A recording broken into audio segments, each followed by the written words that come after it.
Do you want more?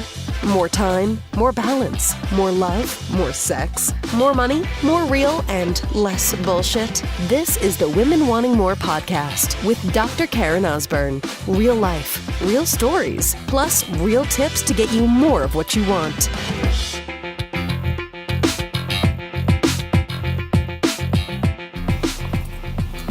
Open up, sister. Open up, open up, open up. There's something different, to a new way of being, a new way of living, to a new idea, to something as simple as a Starbucks mobile order. That's right. I can find lessons in anything and share them with you, which is why I can put this podcast out 5 days a week. So here's what I want to share with you today. Yes, Starbucks mobile order. I love Starbucks. Love them, hate them. Doesn't really matter. For the purpose of this conversation, just stay with me right now. So my mind was blown maybe 2 years ago when I finally got the Starbucks app on my phone. And I'm like, oh my God, this is so great. I don't have to have this silly card that I carry around now. And I have to reload. And then I found out, and even though I knew it, and I was like, oh, you can load your card with money or your app with money. And then it can actually be automated. So once it gets to a certain amount, it just kind of reloads. I'm like, oh, that seems like a lot of work. And then I did it and my mind was blown. I'm like, what? I don't have to stop and pay. I just like scan my phone. And then my sister, then the mobile app, the mobile order, pardon me, where I would see my husband doing it. He's like, you can just order from your phone. Then you just go and just pick it up. And I'm like, that seems like so like bougie, like, oh God, I don't have time to wait in the line at Starbucks. I'm like, when I'm in line at Starbucks, I'm working, I'm responding to emails, I'm posting something online, like, it's okay, it's no big deal, right? But there are times that I might be 15, 20 minutes in a Starbucks, right? Maybe there's some energy in there that perhaps is not the energy I want, or some people that are a little funky, a little strange. And I resisted it. I'm like, I don't need to do that. Like, that's just silly. I don't want to like talk to somebody, like, what's wrong with me that I would not be okay with just waiting in line and talking to another human being. And then I used the mobile app for the first time and used my order or my mobile order that way. And my mind was blown. I'm like, oh my God. Like, I just did it again today. I literally like just do the order, dropped off my kids at school, go, walk in, and they're literally just like, it's just sitting there. They just did it. Boom, done. I walk in, I go. I'm like, great. Now I'm going to go home. I've opened up a little bit more time. Now you might go, that's no big deal. It's 10 minutes, 15, 20 minutes. Like, but listen, I want you to understand, like, time is such a valuable asset. If you don't see it that way, I'm going to encourage you to see it that way, because it is. You never get that shit back. Lose all the money in the world, and you can earn it back. Never time, time's gone. Poof, right? So this might seem like a really silly episode, but it's like, what the? But listen, open up to possibilities in your life that you are perhaps so resistant to change, right? Have all sorts of ideas and stories about things. And don't think that it can be another way. Listen, I'm still holding on to a lot of stories about like how I used to run things with my coaching business. And like, well, run through live events and have these different coaching, like 90-day programs, 30-day online courses. And I'm still trying to kind of fit into that. And what I'm really encouraging myself to do, which by the way, when I speak into this podcast, share these things with you, sister. Sorry, not sorry, but I get as much out of this as you do. I don't know sometimes what's going to come out of my mouth, but they're often the things that I need to hear for me. And my hope and my intention is you need to hear it for you. But just this opening up to the possibility of like the reason that model, the way that I had done coaching in the past is no longer working is because there's something else for me to be doing. To be open up to that, to be open up to the fact that I don't have to know exactly how it's all spelled out, and I'm going to do it this way, and here's how I'm going to put it into action, and I'm the kind of girl that gets shit done. And be open up to the fact that, you know what, maybe I'm the woman now that is okay with surrendering and trusting this process. And not to the point of never doing anything, but just being opening up to, you know what, there is something else to me. I know that.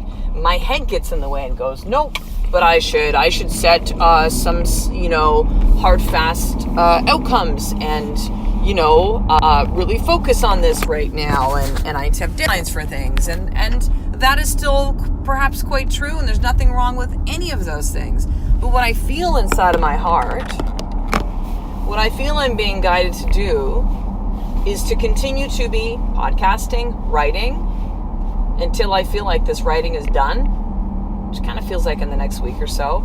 Put the pieces together, put the book out, and then the path will be shown to me as to where I need to go from there. There will be some greater clarity. And this is a great example of how many of you, by the way, are not open up to receiving the messages because you think you have to have all steps 1 to 10 in place before you even take the first step. But that's not how it works. Parenting is such a beautiful example of this. We don't know how to fucking raise teenagers when we just have a newborn baby. And we don't need to know. That will be opened up to us when we get there or as we get close to there. All I need to worry about at that time when you have that new baby is, how do I care for this baby? How do I figure out when they need food? I got to figure out the sleep thing. I need to get them changed. I need to give them love. That's all you got to do. You don't need to worry about, well, when am I going to have that conversation with the kids about sex? Like, what age does that happen? And what will happen with the dating thing? And how will I feel about that? And what will the rules be? No, you only have to know the first step in parenting, which is keep that baby alive. Care for that baby. Love that baby. End of story. Is the baby growing? Cool. Most are going to grow. You're good. There's nothing really more complicated about it. It seems like a lot more when you're in the thick of it, particularly with baby number 1, but that's about it, right? Open up. Open up to hearing the messages of where you need to go next. Open up to the possibility that you can be in a realm where you don't know, and that is okay. That perhaps the container needs to be empty in order for the new things to come in. Open up to possibilities that you never saw or can't even see right now. Open up to the possibility that you don't fucking know the plan. The plan is there for you, but you don't know what that is. And guess what? You don't have to figure shit out. All you gotta do is listen. And open yourself up to receiving. Open up. Open yourself up to a new relationship. Maybe a friendship with somebody. Or a new romantic relationship of the person that doesn't seem like someone you'd be friends with, or the person that seems like that person that you wouldn't date or wouldn't want as a partner in life. Open up. Open up to the possibility that your marriage can still be repaired and heal. And that it's not time to throw out the baby with the bathwater. Like, it's not time to throw it all the way. Open up to the possibility that something magical could come out of this pain in your life right now, wherever you're experiencing that.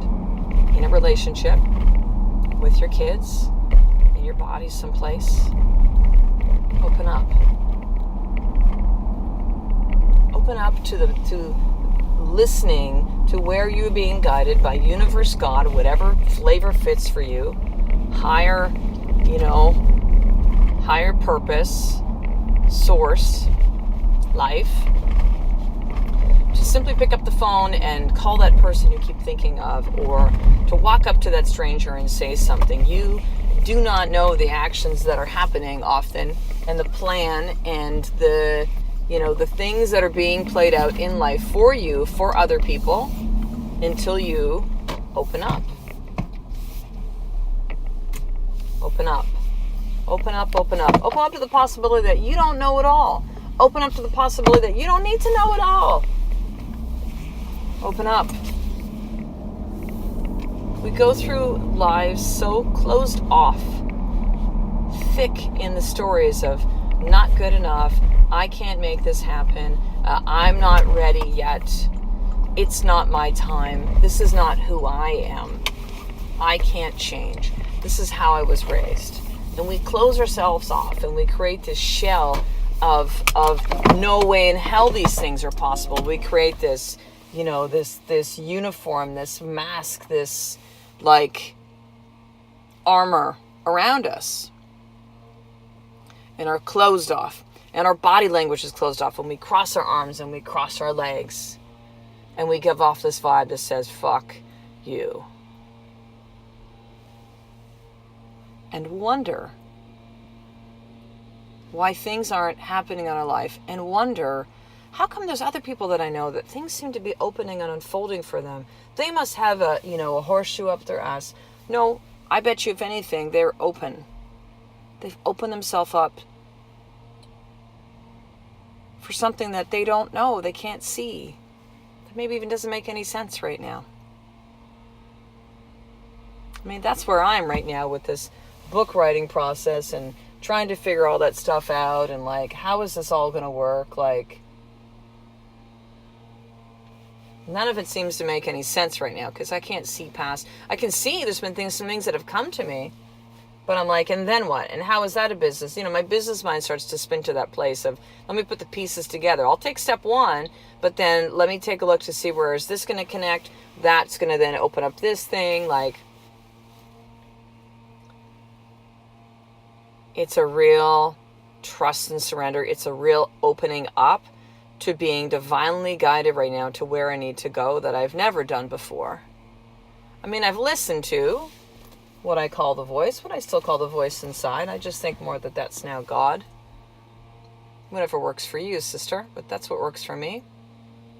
And I've listened to it and I've followed it and it all makes sense. But I also feel like I've had more of a hand in this than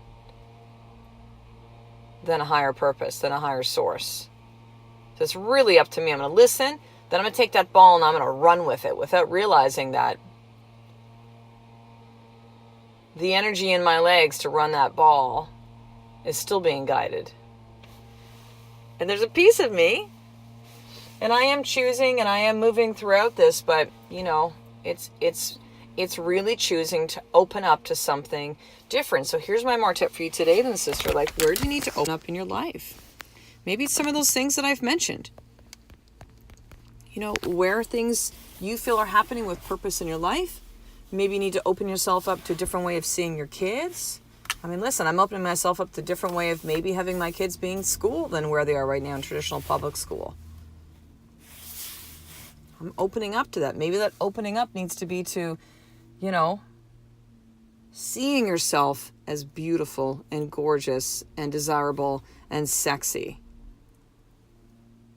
and lovable and worthy and enough.